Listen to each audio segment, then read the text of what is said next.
Bisa dimulai, Pak. Langsung saja ya, saya mulai. Assalamualaikum warahmatullahi wabarakatuh. Izinkan saya ingin menyebarkan pemahaman dan pengalaman penerapan budaya positif yang pernah saya lakukan. Di sini nanti saya tidak hanya memberi ya, hanya menyampaikan apa yang saya dapat ya. Nanti juga mungkin akan saya buka diskusi ya, atau saya buka sesi tanya jawab ketika nanti Bapak Ibu ada yang kurang paham ya. Ataupun nanti ada yang kurang dari penjelasan saya, Bapak Ibu bisa memberikan tanggapan. Nah,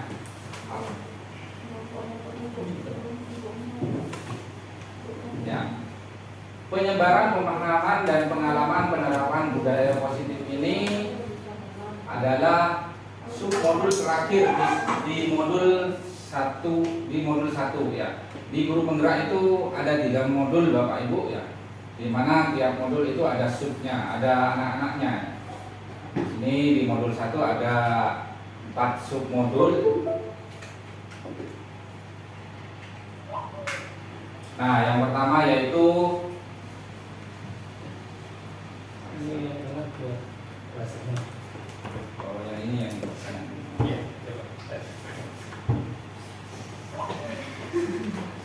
ini gunanya ada reproli. Nah, di sini di modul 1 ada 4 modul ya. Yang pertama yaitu filosofi pendidikan menurut Ki Hajar Dewantara. Terus yang kedua yaitu nilai dan peran guru penggerak. Yang ketiga yaitu visi guru penggerak. Dan yang keempat yaitu baru budaya positif. Nah, budaya positif ini ada di submodul yang keempat. Nah, sekarang saya lebih fokus ke budaya positif. Kenapa? Karena modul 1.1 setiap rapat pernah saya sampaikan, walau hanya sepatah dua patah kata saya. Nah, di submodul budaya positif ini ada beberapa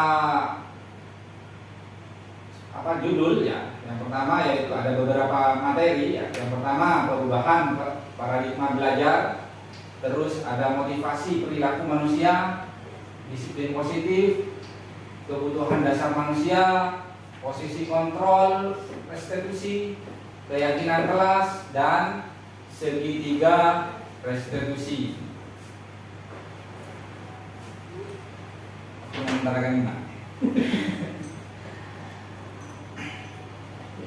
Bagaimana seorang bisa berubah dari paradigma stimulus respon? Kita kemarin kan pakai stimulus respon ya Bapak Ibu ya, kepada pendekatan teori kontrol. Ini Stephen R. Covey mengatakan bahwa bila kita ingin membuat kemajuan perlahan, sedikit-sedikit ubahlah sikap atau perilaku Anda. Namun bila kita ingin memperbaiki cara-cara utama kita, maka kita perlu mengubah kerangka acuan kita. Ubahlah bagaimana Anda melihat dunia, bagaimana Anda berpikir tentang manusia, dan ubahlah paradigma Anda, skema pemahaman dan penjelasan aspek-aspek tertentu tentang realitas. Jadi nanti kita inginnya ya mengubah dari paradigma stimulus respon ke pendekatan teori kontrol. Di kurikulum Merdeka nanti kayak gini Bapak Ibu ya. Pembelajaran dengan paradigma baru memungkinkan setiap murid belajar sesuai dengan tahap perkembangannya untuk mewujudkan profil pelajar Pancasila. Pada pembelajaran paradigma baru ada perbedaan antara paradigma stimulus respon dengan pendekatan teori kontrol. Apa perbedaannya? Di sini Bapak Ibu. Ada kelihatannya? Nah, kalau di stimulus respon ya, realitas kebutuhan kita sama ya. Kebutuhan anak itu kita pandang sama. Tapi di teori kontrol, kebutuhan kita itu berbeda. Kita kan pasti mempunyai kebutuhan berbeda. Seperti Bu Nelly mempunyai kebutuhan ini A, Bu Linda pasti mempunyai kebutuhan B. Kita tidak bisa mengumpul anak itu rata semuanya. Ya. Terus semua orang melihat hal yang sama. Setiap orang memiliki gambaran berbeda di teori kontrol. Terus selanjutnya kita mencoba mengubah orang agar berpandangan sama dengan kita. Di teori kontrol kita berusaha memahami pandangan orang lain tentang dunia. Terus yang selanjutnya, perilaku buruk dilihat sebagai suatu kesalahan kalau di stimulus respon. Kalau di teori kontrol, semua perilaku memiliki tujuan. Orang yang bisa mengontrol saya, kalau di teori kontrol hanya Anda yang bisa mengontrol diri Anda. Jadi intinya nanti agar tumbuh dari diri sendiri, dari intrinsik. Saya bisa mengontrol orang lain. Di teori kontrol Anda tidak bisa mengontrol orang lain. Terus di selanjutnya pemaksaan ada pada saat bujukan gagal. Ketika kita membujuk gagal, pasti kita memaksa, kan gitu ya kalau di stimulus respon. Nah, kalau di teori kontrol, kolaborasi dan konsensus menciptakan pilihan-pilihan baru. Model berpikir menang kalah. Kalau di teori kontrol, model berpikir menang-menang, tidak ada yang kalah.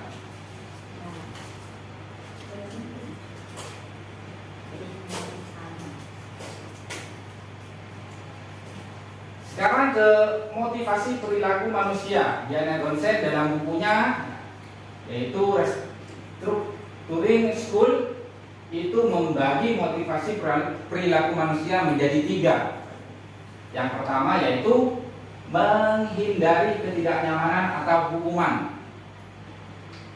Murid melakukan disiplin diri karena takut dihukum. Ini merupakan tingkat terendah dari motivasi perilaku manusia dan bersifat eksternal.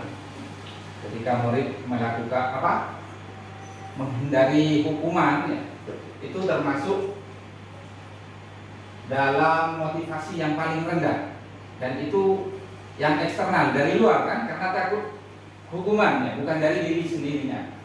Terus yang kedua, mendapatkan imbalan atau penghargaan dari orang lain. Murid melakukan disiplin diri karena ingin dipuji, ingin mendapatkan hadiah atau pengakuan dari orang lain. Ini motivasi ini juga bersifat eksternal masih Bapak Ibu. Ini masih satu tingkat di atasnya lah dari yang nomor 1. Kita sebagai guru kadang juga kayak gini kan ya Bapak Ibu. Kita menghindari hukuman. Ini masuk motivasi yang paling rendah Bapak Ibu. Saya sendiri juga pernah merasakan gitu. Terus yang nomor 2 ini lebih tinggi lah. Nah, pengharapannya nanti kita ada yang di sini siswa kita. Menghargai nilai-nilai kebajikan diri. Murid melakukan disiplin diri karena nilai-nilai yang mereka yakini dan hargai, dan mereka melakukannya karena mereka ingin menjadi orang yang melakukan nilai-nilai yang mereka yakini tersebut.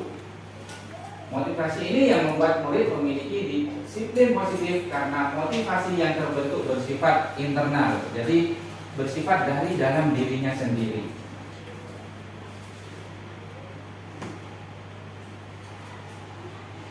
Selanjutnya, disiplin positif. Tujuan dari disiplin positif adalah menanamkan motivasi yang ketiga tadi Bapak Ibu, ya, menanamkan ini ya.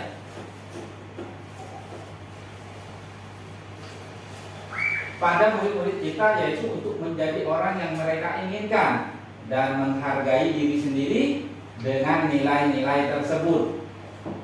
Mereka telah memiliki motivasi intrinsik yang berdampak jangka panjang. Motivasi yang tidak akan terpengaruh pada adanya hukuman ataupun hadiah atau penghargaan. Mereka akan tetap berperilaku baik dan berlandaskan nilai-nilai kebajikan, karena mereka ingin menjadi orang yang menjunjung tinggi nilai-nilai yang mereka hargai sendiri atau mencapai suatu tujuan yang mulia. Itu juga dari disiplin positif. Nah, kita Selanjutnya ke 5 kebutuhan manusia. Ini enggak kelihatan. Manusia itu mempunyai 5 kebutuhan Bapak Ibu. Ya, yang pertama yaitu kebutuhan bertahan hidup atau survival. Ya. Adalah kebutuhan yang bersifat fisiologis untuk bertahan hidup. Misalnya kesehatan, rumah, makan dan uang gitu ya. Terus yang kedua yaitu kasih sayang dan rasa diterima. Kebutuhan untuk disayangi dan diterima ya, meliputi kebutuhan akan hubungan dan koneksi sosial. Yang ketiga yaitu kebutuhan penguasaan. Tidak kelihatan ini. Iya, Pak. Karena putih kan. Kebutuhan ini berhubungan dengan kekuatan untuk mencapai sesuatu, menjadi kompeten, menjadi terampil, diakui atas prestasi dan keterampilan kita, didengarkan dan memiliki rasa harga diri. Ini termasuk kebutuhan penguasaan. Terus yang keempat yaitu kebutuhan kebebasan. Adalah kebutuhan akan kemandirian otonomi, memiliki pilihan dan mampu mengendalikan arah hidup seseorang. Jadi anak semua ini pasti punya ini 5 kebutuhan ini. Ketika anak melakukan kesalahan pasti ada dari salah satu ini yang butuh ya, yang masih kurang ya, tidak terpenuhi lah. Terus yang terakhir yaitu kesenangan ya. Kebutuhan untuk mencari kesenangan, bermain dan tertawa sesuai dengan kodrat anak. Selanjutnya ke restitusi. Restitusi adalah proses menciptakan kondisi bagi murid untuk memperbaiki kesalahan mereka, sehingga mereka bisa kembali pada kelompok mereka dengan karakter yang lebih kuat. Jadi ini adalah proses menciptakan kondisi murid untuk memperbaiki kesalahannya ketika melakukan kesalahannya, sehingga anak-anak ketika kembali ke kelompoknya mereka tambah kuat. Restitusi juga adalah proses kolaboratif yang mengajarkan murid untuk mencari solusi untuk masalah dan membantu murid berpikir tentang orang seperti apa yang mereka inginkan dan bagaimana mereka harus memperlakukan orang lain menurut apa ini, Bu? Saya takut ngomongnya salah nanti. Bu bahasa Inggris ini, Bu Dinda. Chelsom Gosen ya. Nah, ini ciri-ciri restitusi Bapak Ibu ya. Restitusi bukan untuk menebus kesalahan, namun untuk belajar dari kesalahan. Restitusi memperbaiki hubungan, bukan untuk permusuhan. Restitusi adalah tawaran, bukan paksaan. Restitusi menuntun untuk melihat ke dalam diri dan mencari kebutuhan dasar yang mendasari tindakan. Restitusi fokus pada karakter, bukan tindakan. Dan restitusi fokus pada solusi. Nah, ini tambah kecil lagi ini ya. Nah, di sini ada perbedaannya, ada perbedaan antara hukuman, konsekuensi, restitusi. Di sini ada yang kurang saya. Hukuman ini hampir sama dengan penghargaan ternyata. Bahkan lebih jahat kalau menurut umumnya. Kita dulu tak perbesar.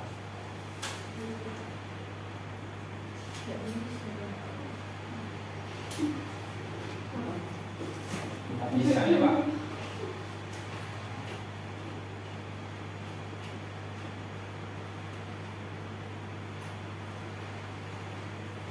Bisa ini.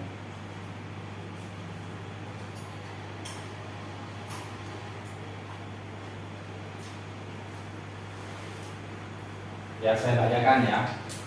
Di sini hukuman dan penghargaan itu termasuk dalam identitas gagal, sedangkan konsekuensi dan restitusi itu masuk ke identitas sukses. Salah satu contoh ya. Hukuman sesuatu yang menyakitkan harus terjadi, pasti itu ya. Apakah Bapak Ibu pernah dihukum sama Bapak Ibu gurunya dulu? Pernah ya? Menyakitkan tidak ya? Apalagi di depan teman-temannya ya. dibuat malu pasti ya. Terus konsekuensi ya, sesuatu yang harus terjadi ya, harus karena sudah konsekuensi ya, ini masuk ke peraturan nanti. Sedangkan restitusi merupakan pilihan ya, jadi nanti anak-anak memilih sendiri bagaimana, nanti ada video nanti ya. Terus selanjutnya tidak nyaman untuk murid untuk jangka panjang, pasti tidak nyaman, membekas nanti. Konsekuensi tidak nyaman untuk murid juga sama ya. Terus restitusi menguatkan untuk murid atau anak dalam jangka waktu yang panjang. Korban mendapatkan keadilan, pasti itu namanya hukuman ya, pasti dapat keadilan. Terus korban bisa diabaikan kalau di konsekuensi. Kalau di restitusi, korban mendapatkan ganti. Murid atau anak akan tersakiti, jelas itu ya. Terus kalau di konsekuensi, murid anak akan dibuat tidak nyaman. Terus restitusi, murid atau anak mendapatkan penguatan, malah kebalikannya ya. Di sini perilaku pasif agresif pasti meningkat ya. Ketika anak kita dilarang kayak gini ya, kita hukum ya, ada yang tambah menjadi kan ya. Nah, kalau di konsekuensi, penguatan hanya bertahan dalam jangka waktu yang pendek. Kalau di restitusi, masalah akan terpecahkan. Itu ini contohnya. Awas kalau dilakukan lagi ya, nanti awas kamu, pasti ada hukuman itu ya. Kalau di netral, kalau di konsekuensi itu netral, lakukan apa yang saya katakan. Kalau yang di restitusi ini, apakah hal ini yang sesungguhnya ingin kamu lakukan, ya, dengan nada yang tidak keras saja Bapak itu ya.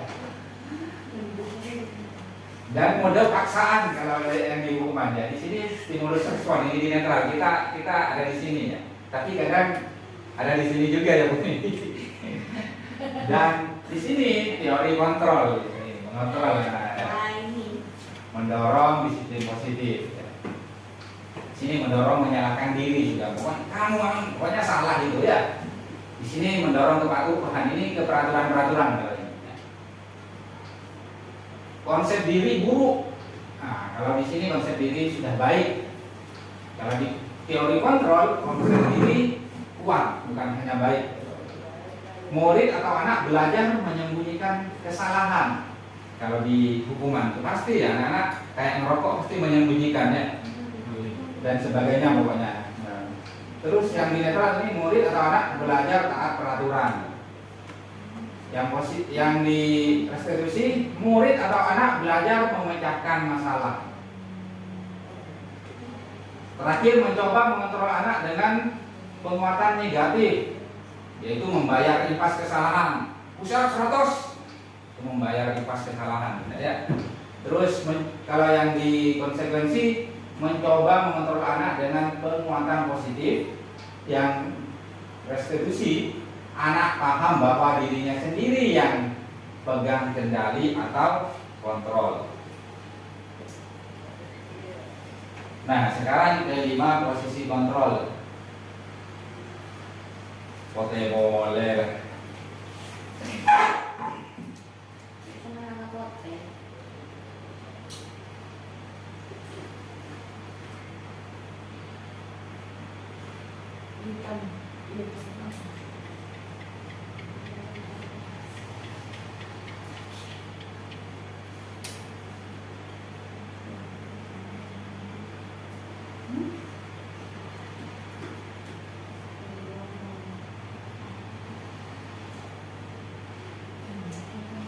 Nah, kita sebagai guru, Bapak Ibu ya,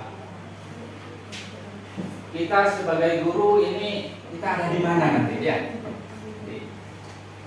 Ada 5 posisi kontrol. Yang pertama yaitu penghukum, yang kedua membuat merasa bersalah, yang ketiga menjadikan sebagai teman, yang ketiga menjadi pemantau, yang terakhir yaitu sebagai manajer, posisi kontrol sebagai manajer. Yang penghukum, seorang penghukum bisa menggunakan hukuman fisik maupun verbal. Yang membuat merasa bersalah, pada posisi ini biasanya guru akan bersuara lebih lembut. Membuat merasa bersalah akan menggunakan keheningan yang membuat orang lain merasa tidak nyaman, bersalah atau rendah diri. kamu ya Adi, contohnya Bu An ini, kamu udah kasihan sama ibu, kok kayak gini terus? Ya Allah Adi, seperti ibu jadi jantungan, ibu jadi sakit. Anak-anak kan merasa bersalah ya. Terus yang menjadi teman, guru pada posisi ini tidak akan menyakiti murid, namun akan tetap berupaya mengontrol murid melalui persuasi, menjadikan teman lah ya. Terus yang keempat, memantau. Memantau berarti mengawasi. Pada saat kita mengawasi, kita bertanggung jawab atas perilaku orang yang kita awasi. Nanti saya berikan video yang ini ya Bro. Yang terakhir yaitu manajer. Manajer adalah posisi di mana guru berbuat sesuatu bersama dengan murid, mempersilahkan murid mempertanggungjawabkan perilakunya, mendukung murid agar dapat menemukan solusi atas permasalahannya sendiri. Nah, di sini ada video ya. Ketika guru ya menemukan anak yang salah dengan beberapa posisi kontrol ini.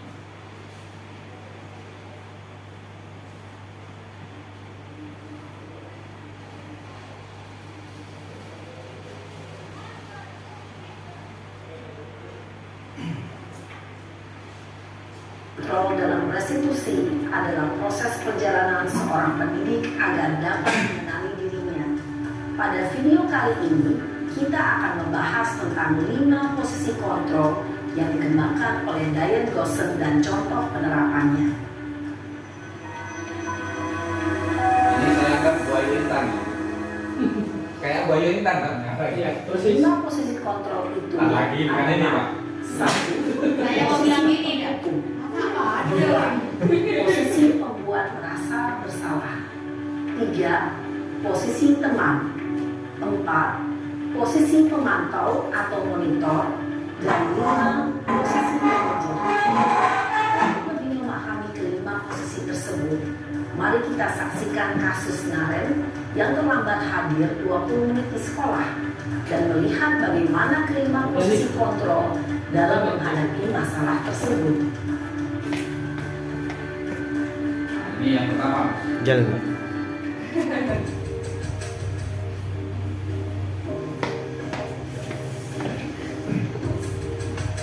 Hoyong kuadrat. Persis. Naren, sini kamu. Selalu terlambat. Kamu deh pasti terlambat. Maaf Bu, saya Apa? Apa coba? Alasan kamu apa lagi? Kapan sih kamu tidak terlambat? Jadi hanya Malah satu sekali pintu, aku jadi hanya anak. guru yang bisa. Dasar pemalas. Gak kapok-kapok sih kamu. Sudah berapa kali terlambat? Sana, kamu keliling lapangan basket 2 kali. kenapa saya harus ke lapangan basket Bu? Kenapa? Kamu melawan ibu. Berani-beraninya jawab. Sudah terlambat, masih berani jawab pula. Sekarang, keliling lapangan basket 5 kali sekalian. Biar kapok. Cepat. Pergi sana ke lapangan Sampai basket. ini aja Bu. Posisi penghukum biasanya berbicara dengan nada tinggi, menghardik, menunjuk-nunjuk, menyakiti, dan menyindir. Hukuman bisa berupa fisik maupun psikis.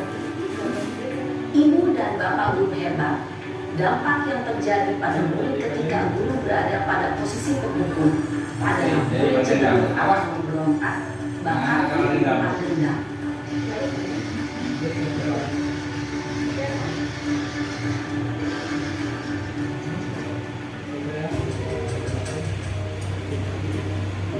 Rasa bersalah.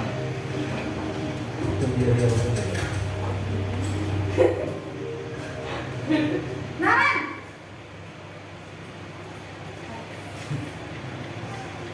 Selamat pagi Bu. Naren, kamu kenapa terlambat lagi, nak? Ya Tuhan, Naren, kamu senang ya bikin ibu susah ya?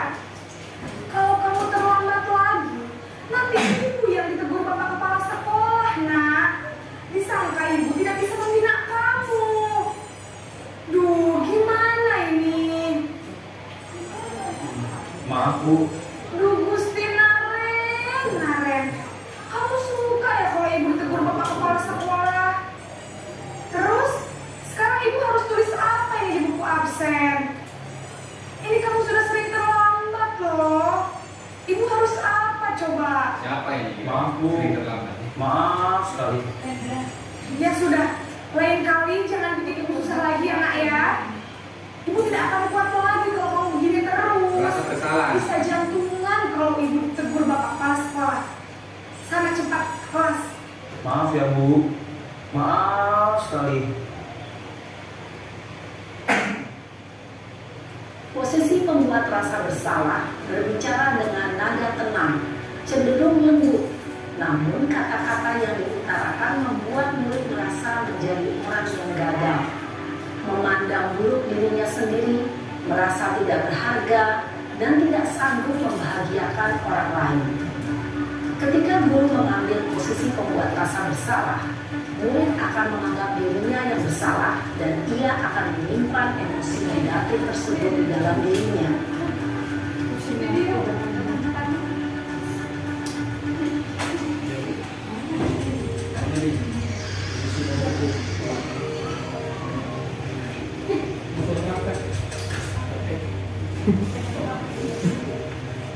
Naren!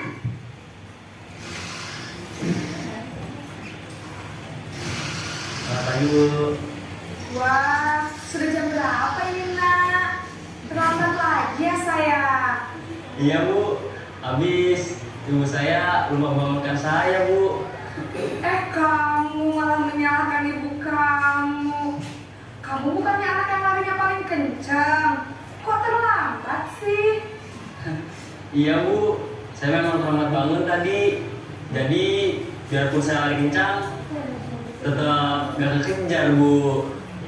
Ya sudah sana. Nanti lain kali larinya lebih kencang lagi ya.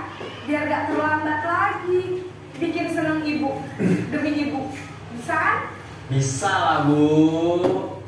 Ya sudah sana masuk kelas. Ibu beresin urusan absen kamu. Kamu ini ada-ada saja.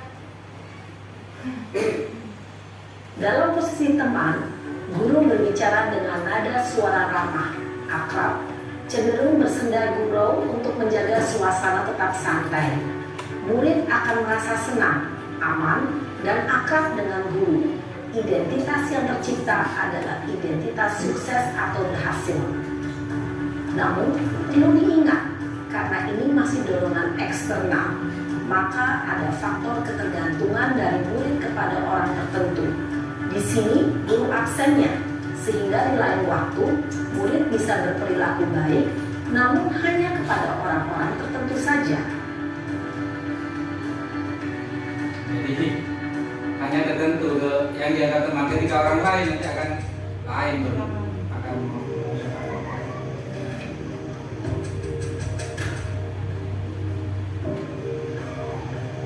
Naren!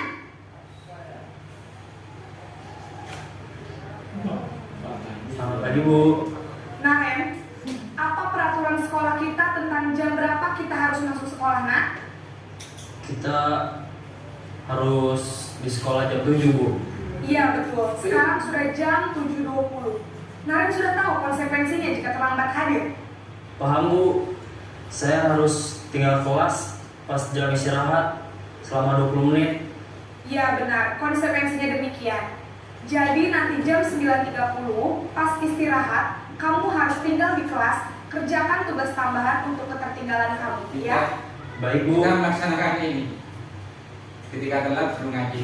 Posisi pemantau mengandalkan penghitungan atau data untuk mengontrol murid. Guru mengarahkan murid berdasarkan peraturan dan konsekuensi. Seorang pemantau menunjukkan bahasa tubuh dan ekspresi wajah yang datar dan cenderung formal. Nah ini harapannya ini sebagai posisi manajer nanti Bapak.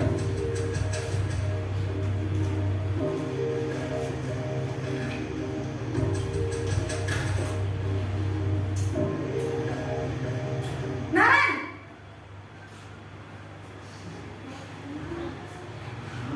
Selamat pagi Bu.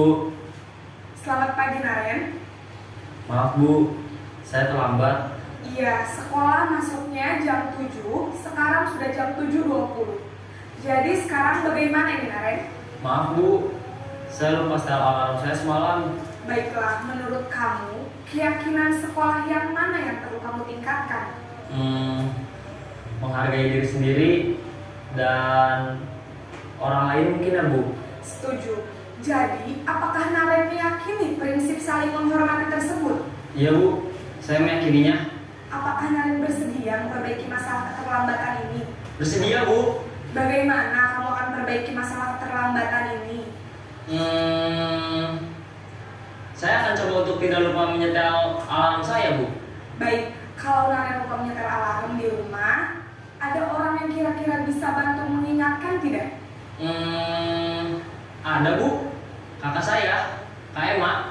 Ada lagi selain Kak Emma? Selain Kak Emma, ada ibu saya. Baik, jadi yang mengingatkan Naren adalah Kak Emma dan ibu kamu ya? Kira-kira akan mulai setel alarm kapan nih Naren? Setelah pulang sekolah, akan segera saya lakukan. Baik, jadi Naren akan setel alarm untuk bangun besok pagi dan akan diingatkan oleh kakak dan ibunda Naren ya. Ada lagi yang mungkin perlu dilakukan Naren agar tidak terlambat bangun lagi? Tidak ada Bu. Baik Naren, terima kasih untuk kerjasama kamu. Sekarang kamu perlu kembali ke kelas untuk belajar. Baik Bu, terima kasih. Posisi manajer adalah posisi kontrol yang disarankan untuk membimbing murid memiliki sikap disiplin yang positif, yaitu murid yang mandiri, bertanggung jawab, dan dapat memecahkan masalah. Tujuan dari posisi ini adalah agar murid dapat berefleksi atas tindakannya. Guru akan dengan tulus memberikan pertanyaan-pertanyaan bermakna, sehingga membuat murid dapat belajar dari kesalahannya dan mencari sebuah solusi untuk menyelesaikannya. Ibu dan bapak guru hebat, setelah mengamati adegan kelima posisi kontrol tadi, kira-kira posisi mana yang paling ideal? Posisi mana yang dapat menunjang motivasi intrinsik murid? Ya, tentu posisi manajer. Posisi ini memang posisi ideal yang ingin dituju setiap pendidik. Pada posisi inilah, guru dapat menerapkan disiplin positif yang berpihak pada murid, yang memerdekakan murid.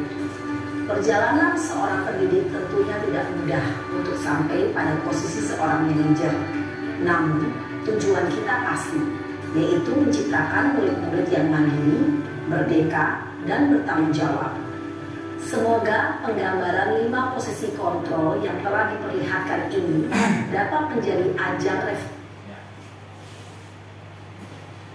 Tadi setelah melihat video itu punya gambaran Bapak Ibu ya. Bapak Ibu ada di posisi kontrol yang mana ya. Dan jelas ya di posisi kontrol kelima tadi ya. Yang kelima yaitu posisi kontrol sebagai manajer ya, itu menumbuhkan dari dalam diri anak-anak ya. Jadi anak-anak jadi dipancing, ditanya ya, gimana menurut kalian ini?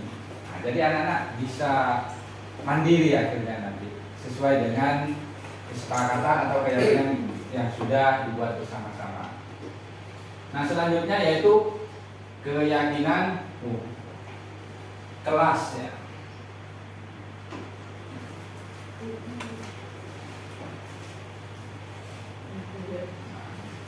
Mengapa keyakinan kelas? Mengapa tidak peraturan kelas saja? Mengapa kita, ini contoh ya Bapak Ibu, mengapa kita memiliki peraturan tentang penggunaan helm pada saat mengendarai kendaraan roda 2 atau motor? Jawabannya pasti kemungkinan jawabannya Bapak Ibu itu untuk keselamatan. Terus pertanyaannya kedua, mengapa kita memiliki peraturan tentang penggunaan masker dan mencuci tangan setiap saat? Dan kemungkinan jawabannya adalah untuk kesehatan atau keselamatan.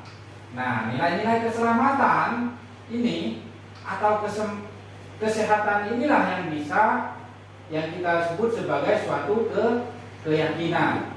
yaitu nilai-nilai kebajikan universal yang disepakati secara tersirat dan tersurat, lepas dari latar belakang suku, negara, bahasa maupun agama. Jadi ini contoh kalau kita membuat keyakinan kelas atau keyakinan sekolah nanti Bapak Ibu. Sama dengan ini, kalau ada peraturan kenapa kok pakai helm ya? Ada yang jawab takut takut ke polisi ternyata ya. Sebenarnya yaitu untuk keselamatan. Nah, ini yang dimaksud keyakinan kelas ya. Nanti yang akan kita suguhkan ketika anak-anak melakukan kesalahan. Pembentukan keyakinan sekolah atau kelas ya, bersifat lebih abstrak daripada peraturan yang lebih rinci dan konkret. Keyakinan kelas berupa pernyataan universal. Pernyataan keyakinan kelas senantiasa dibuat dalam bentuk positif, tidak ada kata-kata atau konotatif negatif gitu ya. Terus keyakinan kelas hendaknya tidak terlalu banyak sehingga mudah diingat dan dipahami oleh semua warga kelas. Keyakinan kelas sebaiknya sesuatu yang dapat diterapkan di lingkungan tersebut. Semua warga kelas hendaknya ikut berkontribusi dalam pembuatan keyakinan kelas lewat kegiatan curah pendapat. Terus bersedia meninjau kembali keyakinan kelas dari waktu ke waktu. Nah, kalau keyakinan kelas ini Bapak Ibu semua terlibat membuat. Jadi kita siswa ya, beda dengan peraturannya. Kalau peraturan siswa dilibatkan enggak kan ya, kita yang buat. Jadi tiap kelas apa bisa beda? Enggak. Bisa saja beda, Bu. Yang jelas ini kepada dalam bentuk positif terus mengajak ke kebaikan ya. Nah, ini contoh cara membuat keyakinan kelas. Sebenarnya banyak sih. Ada model T, ada model Y ya. Di sini curahan pendapat guru dan murid-muridnya. Nah, kita buat 4 kotak kayak gini, nanti kita buat tugas saya guru, tugas kamu murid. Nah, ini anak-anak isi apa nanti kita kumpulkan. Nah, kita nanti jadikan satu seperti ini contohnya.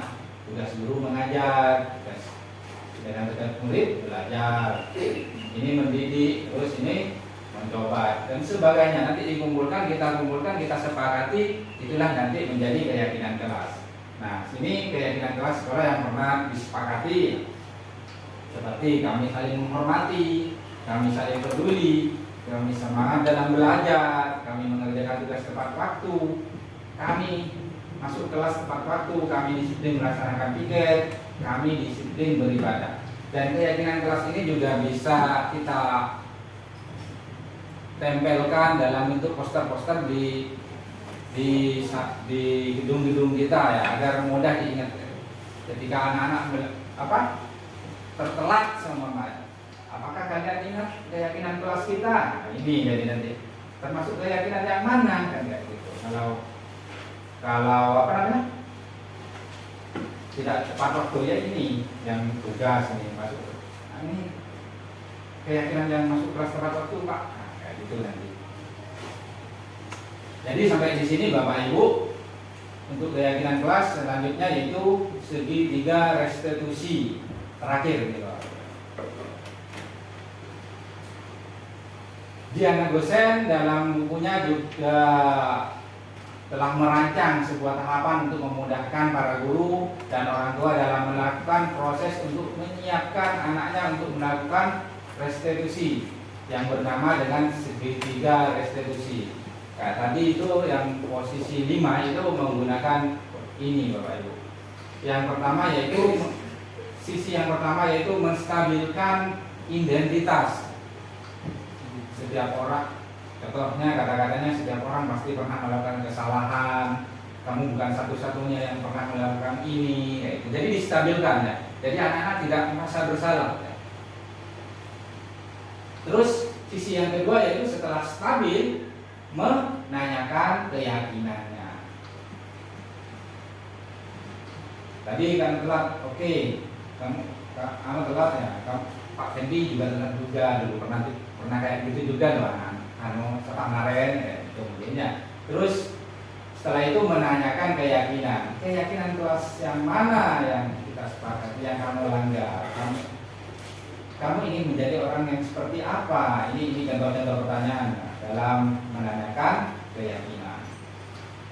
Setelah menanyakan keyakinan, yaitu validasi tindakan yang salah. Kan kamu tentu punya alasan mengapa melakukan itu. Adakah cara yang lebih efektif untuk mendapatkan apa yang kamu butuhkan? Jadi anak-anak diajak berpikir. Di sini ada kolaboratif antara guru dan siswa.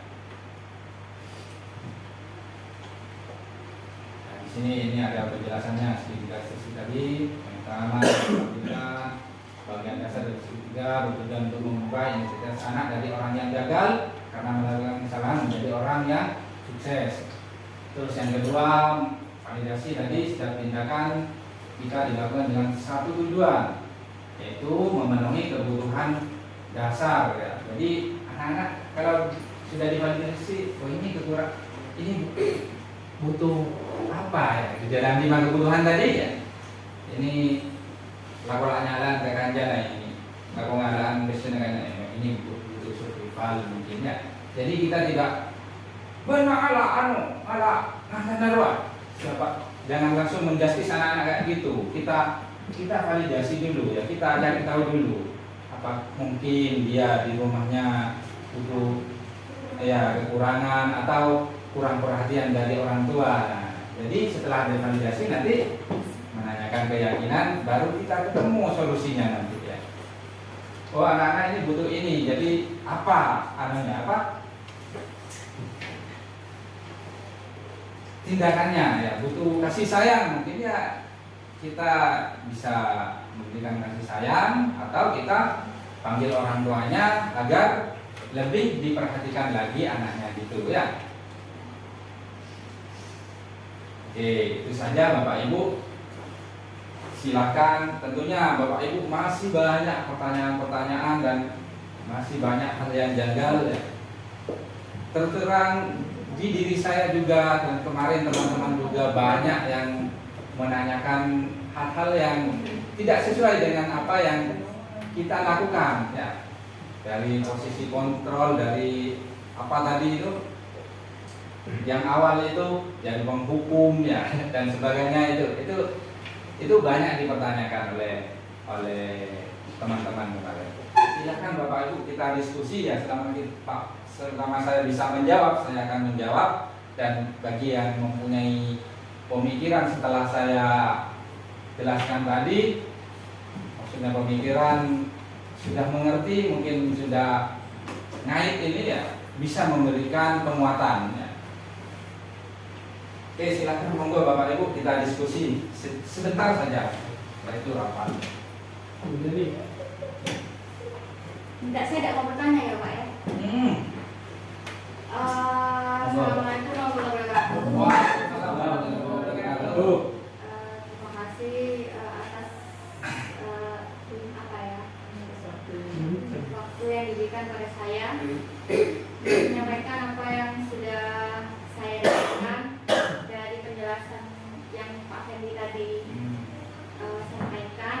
Terus terang memang mungkin kita dari selama mengajar ya, kita itu kan jadi guru, memang jadi guru sehingga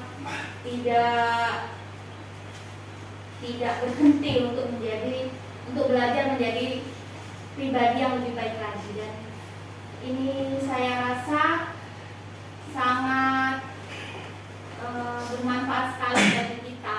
Seharusnya sebelum kita untuk melakukan apa yang namanya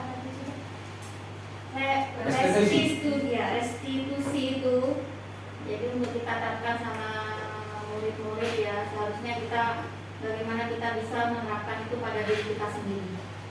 Jadi itu baik sekali ya, maksudnya ketika kita menampilkan atau memberikan kesan yang sebagai guru, sebagai penghukum ya, yang selama ini kita laksanakan gitu sama anak-anak. Saya rasa saya itu melihat gini, anak-anak itu bukannya tambah mengerti akan kesalahannya. Saya tuh belajar karena saya menjadi seorang ibu, bagaimana saya menghukum seorang anak saya yang melakukan kesalahan, dan itu tidak mengubah dia itu menjadi lebih baik, malah dia itu menjadi lebih berontak, lebih tidak tahu aturan, jadi seperti itu. Ketika kita melihat apa yang tadi disampaikan, bahwasanya guru itu siswa itu harus tahu kamu tuh kesalahannya apa. Setelah itu kita harus kasih namanya, terus solusinya tuh bagaimana. Terus kamu kalau misalnya lebih baik lagi dari ini, kamu bisa mengatasi kesalahannya kamu tuh dengan apa?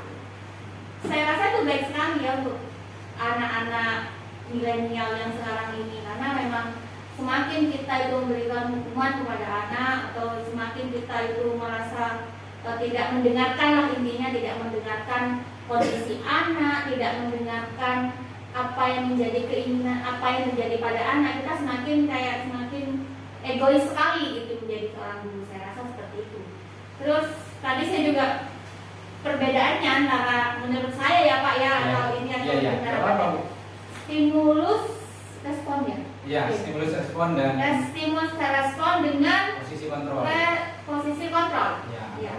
Kalau saya melihat itu, kalau stimulus respon itu kesannya kalau kita menjadi pribadi yang egois ya. Ya kan? Jadi kita harus seperti ini, jadi seperti itu. Jadi semua orang itu kebutuhannya sama, terus semua anggapannya kita itu harus, kamu harus ngikutin aku, saya itu harus ngontrol kamu, jadi seperti itu. Tapi kalau teori kontrol, kita bisa melihat kalau setiap orang itu memiliki kebutuhan yang berbeda, jadi lebih fleksibel lah. Terus memiliki pemahaman yang berbeda, terus memiliki tujuan yang berbeda, terus itu bisa mengontrol diri sendiri. Nah ini yang bikin kita itu agak susah, yaitu hanya Anda yang bisa mengontrol diri Anda. Inilah yang menjadi permasalahan dalam diri saya, maksudnya nggak tahu di dalam lain ya. Ini yang menjadi permasalahan, karena kita itu susah banget, maksudnya saya itu susah banget untuk mengontrol diri saya gitu. Jadi bagaimana kita itu bisa mengontrol diri saya sehingga tidak mengontrol orang lain, jadi seperti itu. Itu yang menjadi permasalahan. Saya rasa ini menjadi pembelajaran baru bagi kita sebagai guru. Ya, tidak hanya bagi kita, sebenarnya sebagai seorang ibu ini juga bisa dipraktekkan kepada anak-anak kita ya. Yang mana saya rasa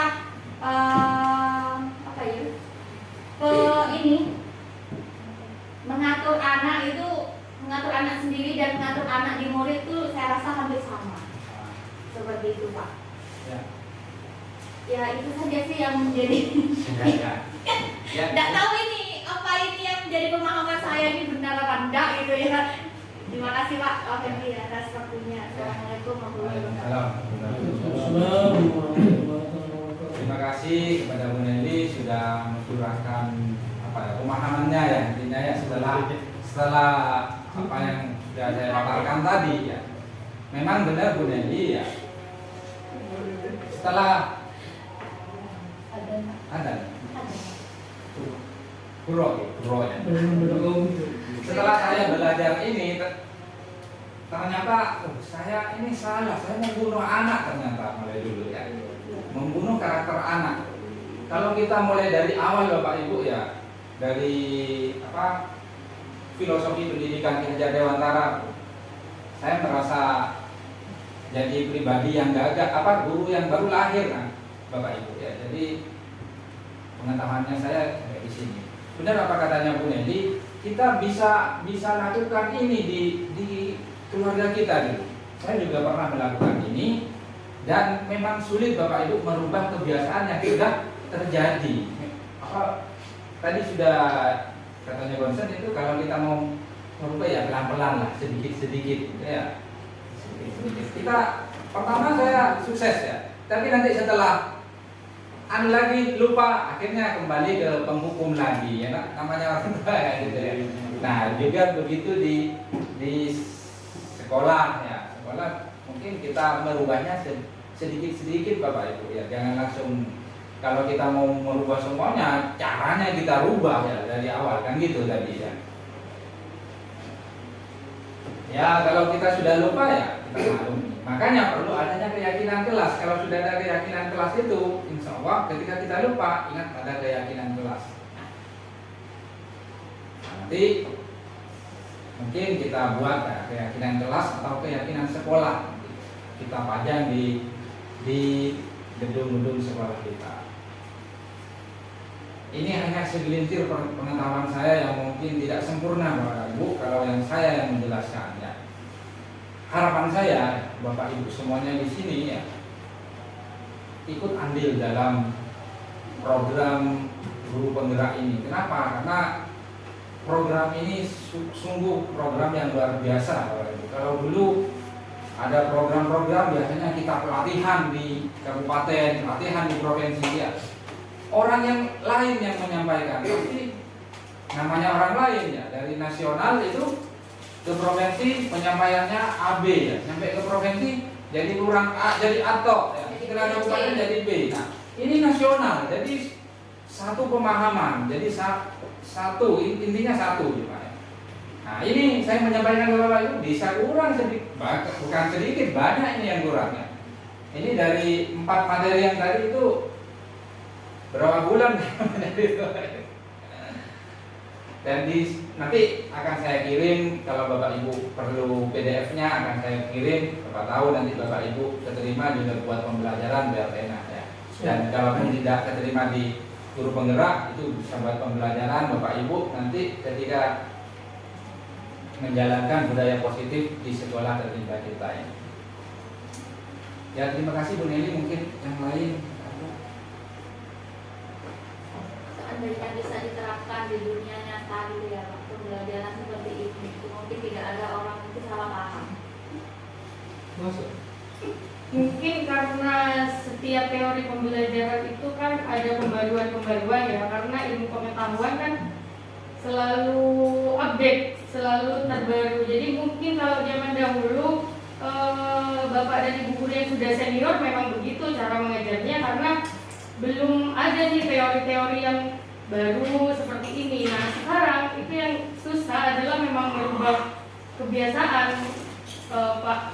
Jadi saya itu kadang di kelas merasanya seperti mencontoh guru saya di kelas pada saat saya jadi siswa.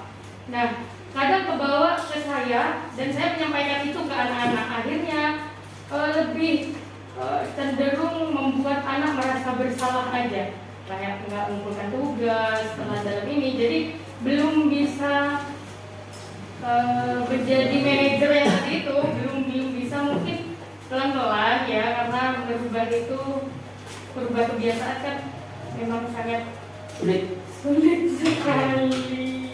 Ya. Gitu. Ya benar Bu Novel ya memang. Sebenarnya ya pendidikan kita itu sudah maju dulu Bapak. Semenjak adanya beliau ini Bapak pendidikan pertama kita itu Ki Hajar Dewantara. Semua nah kurikulum Merdeka ini mengambil kurikulum yang diciptakan oleh Ki Hajar Dewantara. Jadi kita kembali ke tahun ini 1889 ya. Di sini beliau menerangkan pendidikan dan pengajaran itu ada perbedaan ya. Namun ini Bapak Ibu ya. Jadi nanti baca-baca sendiri ya Bapak Ibu, tak kasih PDF-nya ya Bapak Ibu. Sungguh luar biasa kalau ada video-videonya perjalanan beliau juga. Dan ini juga masih menjadi ikon ya, ikon di dunia pendidikan. Tutu Handayani ya. Ingat Sosung Solodo, ingat Jomangun Karso, Tutu Handayani. Ingat Sosung Solodo, jika kita di depan, kita harus memberikan contoh kepada anak-anak. Ingat Jomangun Karso, kita di tengah harus memberikan motivasi kepada anak-anak. Tutu Handayani ya, kita memberikan arahan kepada anak-anak, lebih memberikan dorongan kepada kita di belakang ya, depan dan di belakang. Seru Bapak Ibu, rugi kalau ada ikut guru penggerak ya. Nggak bisa Pak. Tidak bisa Pak Ben. Tidak bisa ya? Kemarin saya sudah mencoba, ternyata ada notif. masih kurang 7 bulan lagi. Berarti benar ya 5 bulan, 5 tahun. 5 tahun. Saya kan pengabdian 4 tahun 5 bulan. Oh, Masih kurang 7 Minimal bulan 5 tahun lagi. ya. Ini bisa. ya harapannya saya Bu Nelly, Pak Ci, ini Bisa. ini Masuk. ya sudah ini bisa nanti sih. Semakin banyak yang bisa menjadi guru penggerak akan mudah menggerakkan karena guru penggerak itu pertama ya tergerak ya karena dikritik akan tergerak dan tergerak bergerak kalau sudah bergerak baru menggerakkan dan gitu ya Pak. Banyak sebenarnya yang mau saya sampaikan Bapak Ibu tapi karena waktu ya nanti rapat ini nggak jadi kalau kita anukan nanti. Tidak ada lagi ya Bapak Ibu. Kalau udah ada nanti maka saya stop ya. Pasti ada. Ada pasti. Kalau tidak ada saya cukupkan sampai di sini. Nanti insya Allah akan saya kirimkan sub modul tadi ya ke dalam grup info Kanada agar Bapak Ibu mungkin bisa meluangkan waktu untuk baca-baca sedikit. Kalau untuk video-videonya Bapak Ibu itu tidak bisa. Kenapa? Karena itu ada di kelas ya. Ada di kelas ya. Ada di e-learning ya. Guru penggerak di sini. Itu tidak ada di apa ya Pak? Untuk video-video itu tidak ada di. Oh ini bisa dibagikan kayaknya. Bisa dibagikan nanti tak bagikan ya. Iya. Oh, itu kayaknya YouTube ya? Iya. Tak kira itu ada di Merdeka Belajar. Tidak ada ya Pak? Enggak Bu, ini di e-learningnya guru penggerak EGP ini. Ya kalau tidak ada, terima kasih Bapak Ibu telah meluangkan waktunya untuk mendengarkan curahan saya ya, hasil belajar saya walaupun ya yang jelas banyak kurangnya ya. Masih banyak, saya sendiri masih banyak tidak menyampaikan. Kenapa? Karena ya saking banyaknya itu ya. Dan mungkin saya juga agak kaku ya dalam penyampaiannya. Sekali lagi saya akan kasih PDF. Terima kasih Bapak Ibu. Salam sehat dan bahagia bagi kita semuanya. Saya kembalikan lagi kepada moderator. Akhiri, Assalamualaikum warahmatullahi wabarakatuh. Waalaikumsalam warahmatullahi wabarakatuh.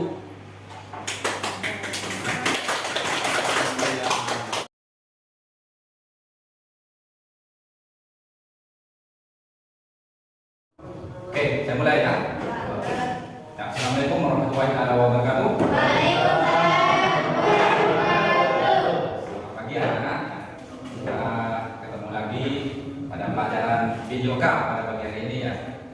Oke anak-anak ya, seperti yang saya sampaikan kemarin, pada hari ini saya akan membuat keyakinan kelas ya.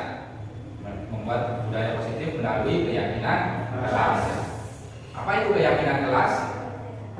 Ada yang tahu keyakinan? Apa arti dari keyakinan anak-anak? Kepercayaan.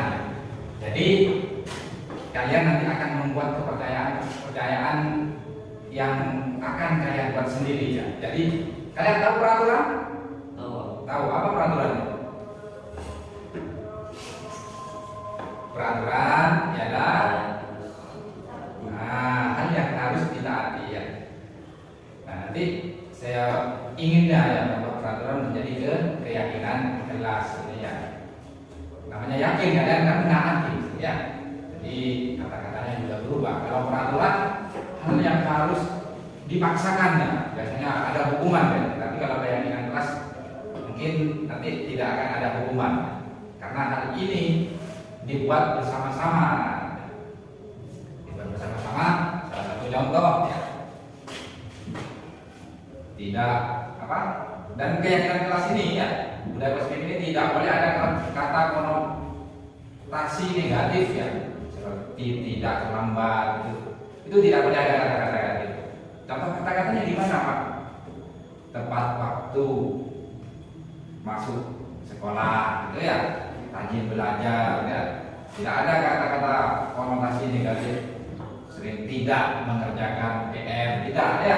Jadi nanti ketika membuat rajin belajar, rajin mengerjakan PR, ya.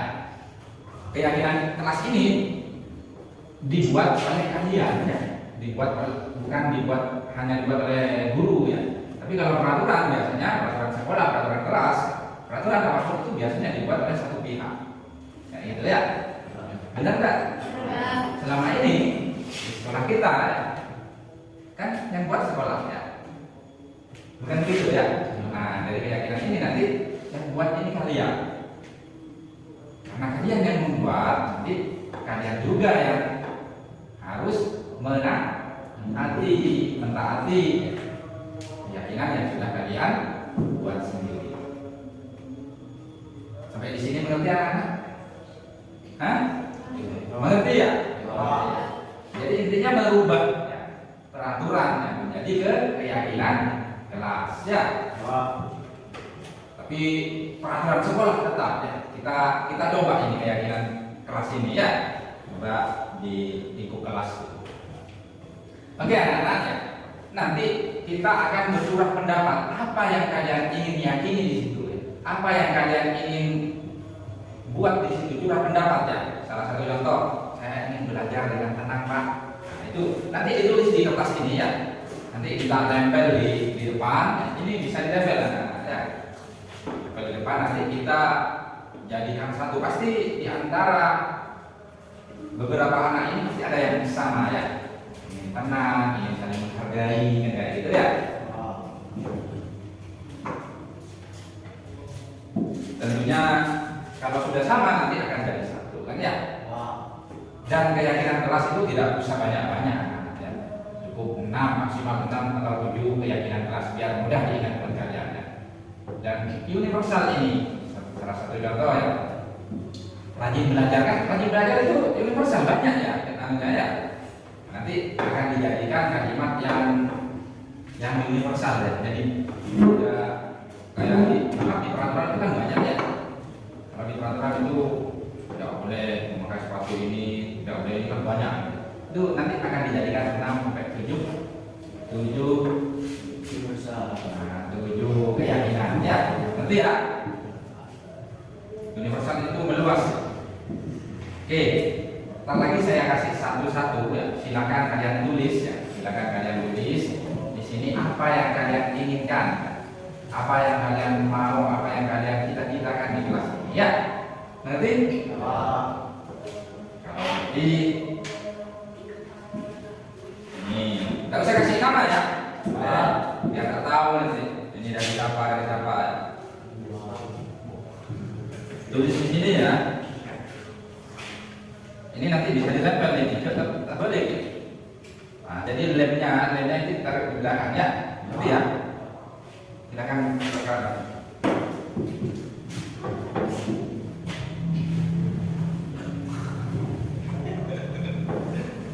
Kenapa Bi?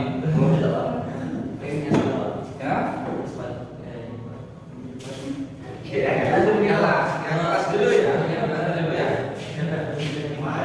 Mungkin contohnya pengen belajar tenang sambil tiduran, mungkin ya. Nah, tapi hal-hal yang baik loh ya. Yang ditulis ini yang tidak ada lemnya ya. Di belakang. Apa nih?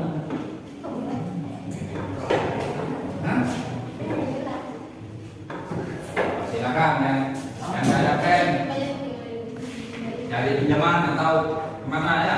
Tidak sana. Jadi anak-anak tujuannya dibuat keyakinan kelas ini ya agar kalian dapat tumbuh dan berkembang menjadi pribadi yang baik ya, yang memiliki karakter positif ya. Jadi nanti silakan kalian tulis ya, apa yang mau kalian buat keyakinan di situ ya. Seperti yang Pak Fendi contohkan tadi tentang ibadah, tentang pembelajaran, tentang kebersihan dan sebagainya ya. Jadi silakan mulai dari sekarang ditulis ya, sesuai keinginan kalian ya.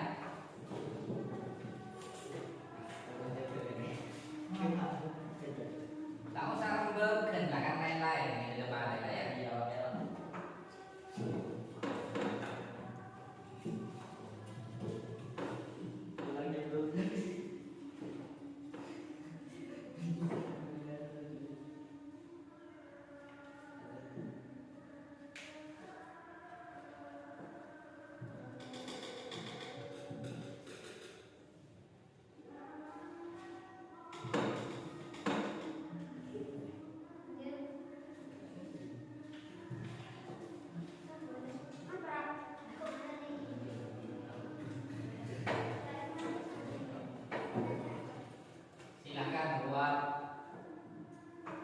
3 sampai 6 tidak apa-apa ya. Kalau yang kalian masih khusus nanti akan diuniversalkan di sini bersama-sama ya.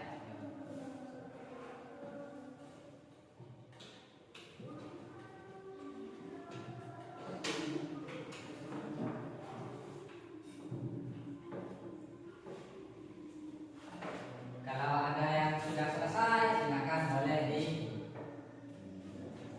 tempel ya, yang cewek di sini, yang cowok di sini. Kalau kan tidak ada namanya ya.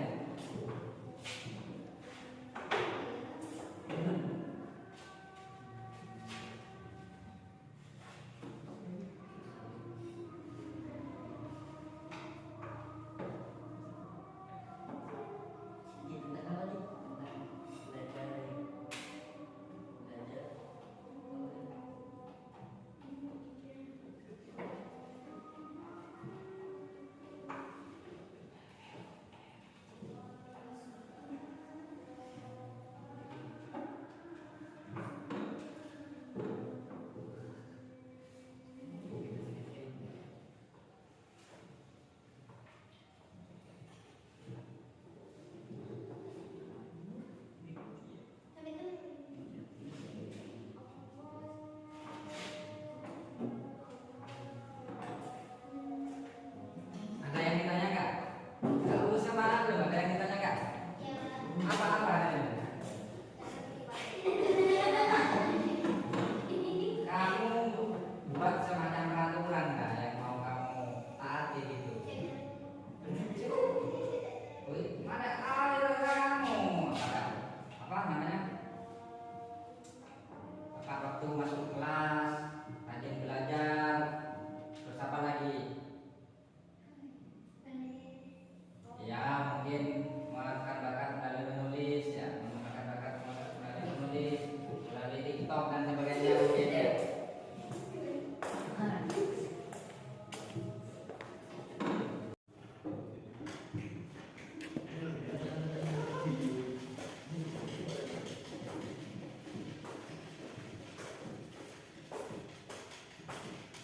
Jadi keyakinan kelasnya itu banyak tentang kebersihan dan sebagainya itu ya, tentang akhlak mungkin ya, tentang pembelajaran banyak ya. Ada yang sudah nempel yang di sini kerja nempel kerja. Tidak apa yang rapi di sini ya, nanti kita baca bersama-sama ya. Atau taruh sini semua nanti kita tulis di sini ya. Nah nanti kalau sudah jadi keyakinan kelas jadi 6 atau 7 keyakinan kelas ya, nanti akan ditempel di dinding kelas ini ya, agar kalian mudah mengingatnya ya. Oke, sudah apa 2, 3 yang kamu dapat apa Ini juga boleh ditokan. kenapa? Tidak apa-apa, dicoret tidak apa-apa. Yang salah dicoret tidak apa-apa. Atau butuh yang baru ini banyak ini.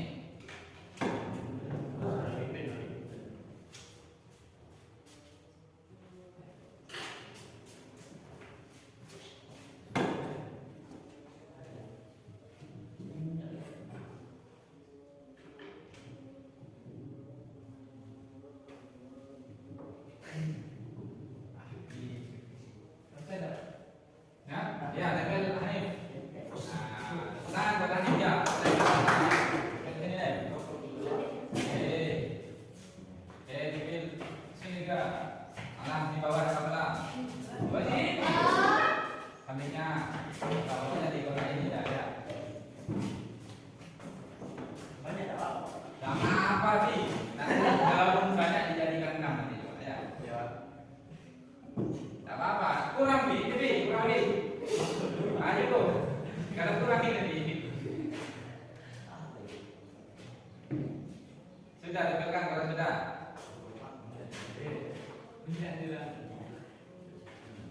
Jalan kaki, nanti. Boleh Pak. Gak apa-apa, 20 gak apa-apa tadi. Banyak keinginan Pak. Bisa bukan tadi? Nanti kamu akan banyak. Ada kenapa nggak? Itu bau ya Pak. Ayo yang lain. Tadi sudah kami. Ayo Pak Ira. Sudah. Nah, sudah.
Ayo, tempel yang belum.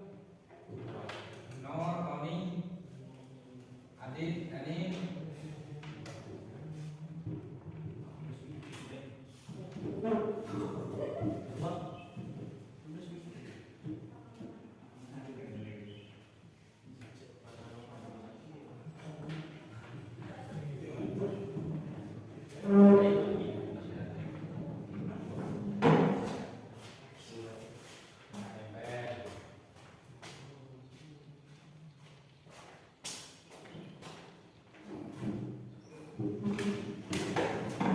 Ayo yang cowok ini banyak ini dari pengajian yang mau diinginkan.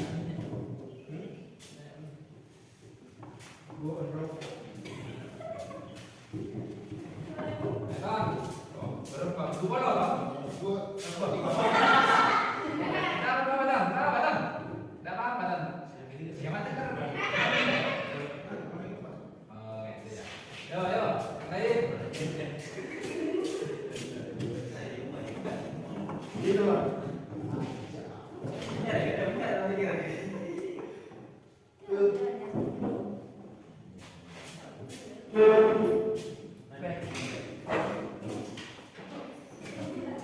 Kalau pakai putih yang bagus harus jalan.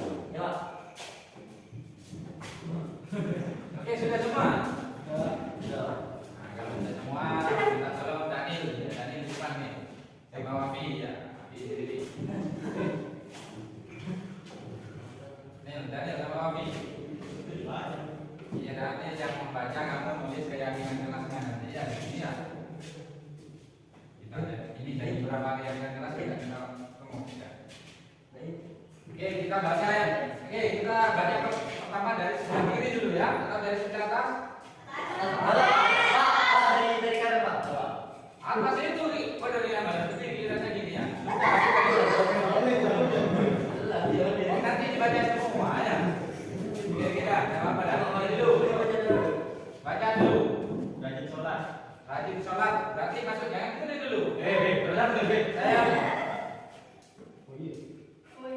Poting dulu. kami disiplin dengan kegiatan. Ini contohnya ya, kami saling menghormati, kami saling peduli. Kalau apa namanya rajin sholat itu kami rajin beribadah, gitu ya. Kami rajin beribadah. Itu nanti bisa sholat, bisa ngaji, bisa apa, gitu ya. Tulis itu, tulis kami rajin beribadah. Ya. Hitam sampai di tangannya. Baca terus yang kedua. Masuk kelas ketika ada guru. Nah, yang ditulis dulu itu. Masuk kelas ketika ada guru, kalau tidak ada guru. Gitu. Berarti ini Hilang masker.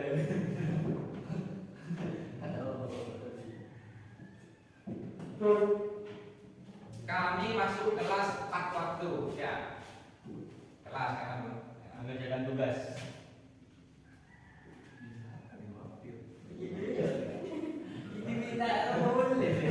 sama ya. Kami mengerjakan tugas tepat waktu. Jadi ya sama nanti ya. Tulis Bi. Kami mengerjakan tugas tepat waktu. Ini kan mengerjakan tugas ya, gimana ya? Sholat berjamaah. Nah, sholat berjamaah itu sudah masuk ya. Kami wajib beribadah ya. Rajin belajar. Rajin belajar. Kami rajin belajar ya. Kenapa hari ini Mas dulu yang di atas. Kami Untuk iya itu Kalau tidak boleh tepat waktu.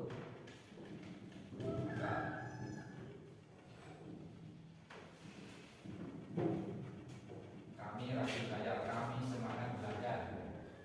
Kami semangat belajar itu sudah rajin ya, masuk rajin ya. Terus apa lagi? tepat waktu masuk kelas. Tepat waktu masuk kelas ya. Itu kami masuk kelas tepat waktu sudah ya. Rajin sekolah berarti sudah masuk kami semangat belajar ya. Mendengarkan kita mendengarkan. Ini kami saling menghargai ya. Atau kami saling menghormati ya. Kami saling menghormati. Oleh lemak ya. Kami saling menghormati. Menghormatinya itu semuanya dari lingkungan sekolah. Terus apa lagi dong? Tanya dong. Buang sampah pada tempatnya. Membuang santai dulu. Ini lagi.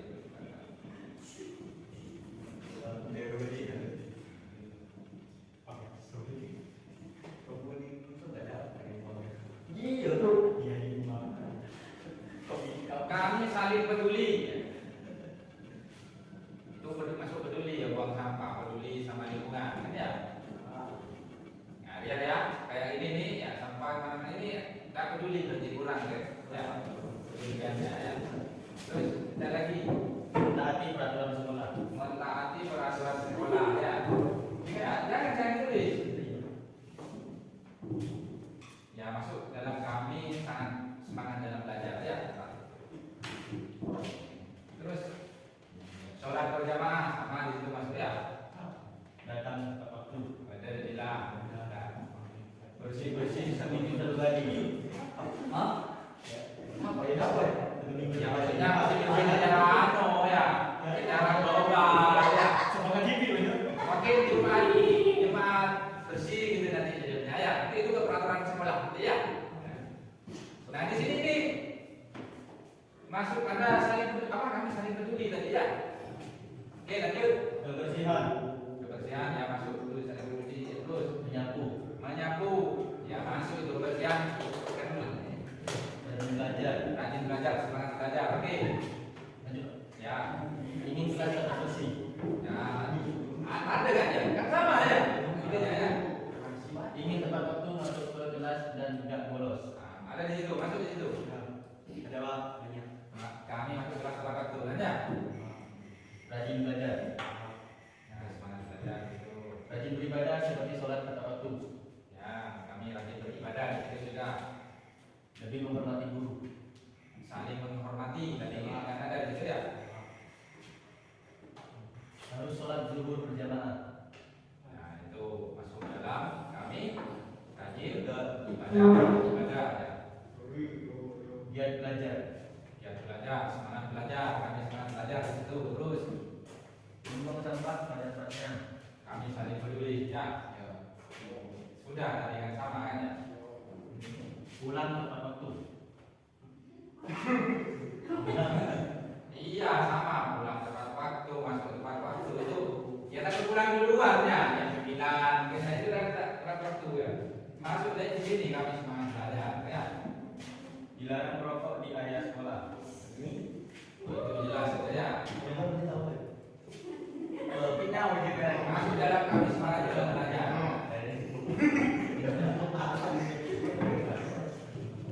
Datang tepat waktu ke sekolah.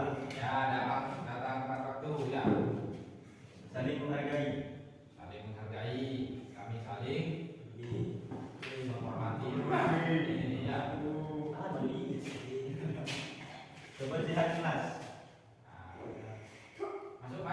kelas.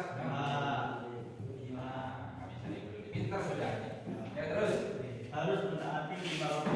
Ah, Harus mentaati 5 waktu. maksudnya beribadah itu. Kami rajin beribadah itu ya. Harus rajin belajar. Semangat. Nah, Bergotong royong membersihkan halaman sekolah. saling peduli. Tepat waktu kalau jalan sekolah. Kita ada sama ya. Sampai sudah cukup. Demi menjaga kebersihan. Ya, masuk semua. Menjaga akhlak dan mulia. Jaga anak dia berarti saling yang menghormati itu ya. Pengen lebih baik bagaimana? Pengen lebih baik ke depannya berarti harus semangat belajar ya. Belajar itu bukan hanya ini saja ya. Belajar ini, belajar Terus semoga sekolah SMK lebih baik. ya. Amin. Pengennya. Amin.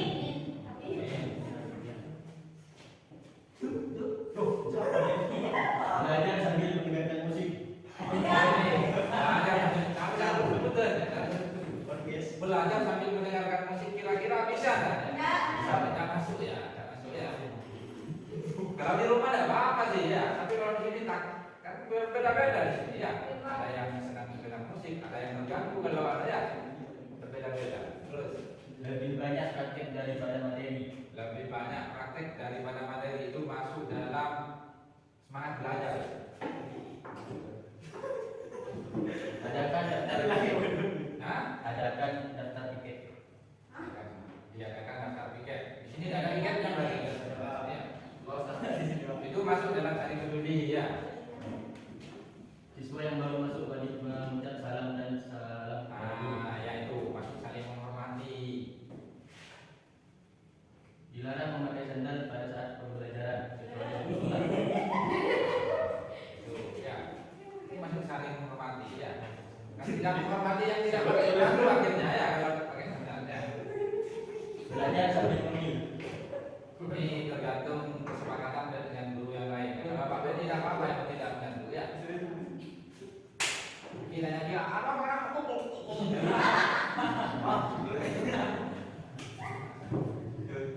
Saling menghargai satu sama lain. ya saling menghormati ya. Harus dijaga. Ya saling peduli.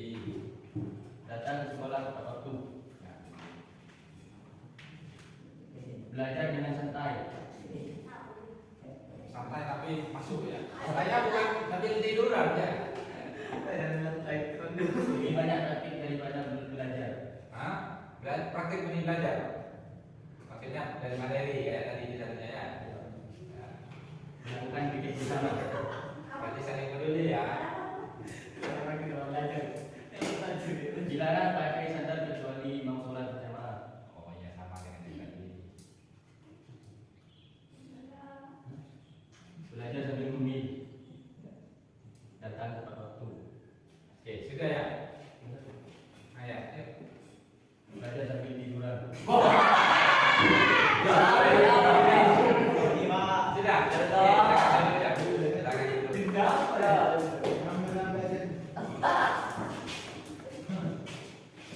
Silakan dulu ya. Silakan dulu. Belajar memang oke sudah ya. Belajar memang harus menyenangkan anak. Jadi yang kalian buat ini sesuai dengan yang kalian mau ya. Tetapi kemauan salah satu anak tidak mungkin sama dengan kemauan yang lain. Kita ambil yang paling banyak ya. Salah satu contoh, adik maunya belajar sambil tiduran ya. Tapi yang lain masa masuk pakai sambil tiduran? Berarti itu tidak boleh dipakai. Kan kayak gitu ya. Pakai yang sekiranya kita sepakati bersama. Nah, apa-apa yang sudah tadi menjadi keinginan kalian itu yang katanya Pak Medi bisa jadi 5, 6 atau maksimal 7 lah ya. 7 keyakinan kelas. Kenapa? Karena biar mudah diingat sama kalian. Kalau pas ini kalian anak semua masa ingat kalian, nggak ingat ya. Oh ya, saya tidak sadar masuk keyakinan apa ya tadi itu ya. Keyakinan apa kira-kira kalau tidak sepatu tadi? Masuk ke kami saling peduli berarti saya kurang peduli ya dengan